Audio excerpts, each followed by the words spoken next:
Hello friends, எல்லாருக்கும் வணக்கம். இன்றைக்கி டியூஸ்டே ஈவினிங் டைம் பார்த்திங்கன்னா 3 ஆகுது. குட்டீஸ் 2 பேருமே நல்லா தூங்கிட்டாங்க. அவங்கள தூங்க வச்சுட்டு பூஜை ரூமில் எனக்கு கொஞ்சம் க்ளீனிங் வேலை இருக்குது. அந்த வேலையெல்லாம் முடிச்சுட்டு ஈவினிங் சாமி கும்பிடலாம் அப்படின்னு பிளான் பண்ணியிருக்கேன். அவங்க 2 பேரும் முழிச்சிட்டு இருந்தாங்கன்னா என்னால் ஃப்ரீயாக ஒர்க் பண்ண முடியாது. அதனால் அவங்கள போய் தூங்க வச்சுட்டு நான் கொஞ்சம் ஃப்ரீயாக என்னோடய வேலையை முடிச்சுக்குவேன். இதாங்க என்னோடய பூஜை ரூம். இது எங்களோட புது வீடு. ஸோ பூஜை ரூம் பெருசாக அப்டேட் பண்ணலை. இன்னும் கொஞ்சம் வேலை எல்லாமே பெண்டிங் இருக்குது. லைட் செட்டிங்குமே இன்னும் பண்ணலை. ஃபோட்டோ ஃப்ரேம்ஸ்லாம் வாங்கி வச்சுருக்கோம், பட் அதுவுமே இன்னும் மாட்டலை.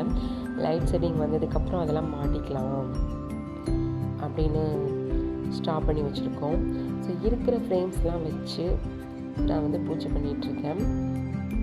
ஒரு சில ஃப்ரேம்ஸ் இங்கே புது வீட்டுக்கு வந்ததுக்கு அப்புறமா நாங்கள் வாங்குவோம்.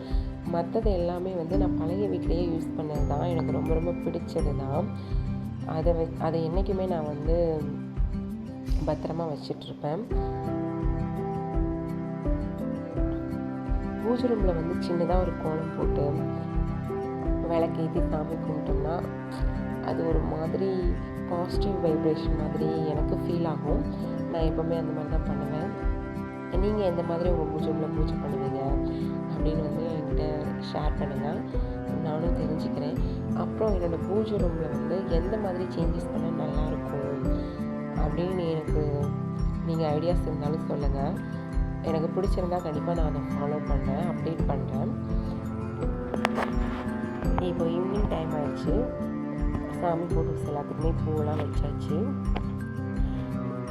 நாங்கள் சாமியும் கும்பிட்டு முடிச்சாச்சு. டைம் பார்த்திங்கன்னா 6:30 ஆயிடுச்சு. குட்டீஸும் எழுந்துச்சி வந்துட்டாங்க. நாங்களும் சாமி கும்பிட்டாச்சு. அவ்வளோதாங்க, இந்த டே எங்களுக்கு இதோட முடிஞ்சிடும். நைட் டின்னர் ஏதாச்சும் சாப்பிட்டுட்டு ரெஸ்ட் எடுக்க வேண்டியதுதான். வீடியோ பிடிச்சிருந்தால் லைக் பண்ணுங்கள். தேங்க்யூ.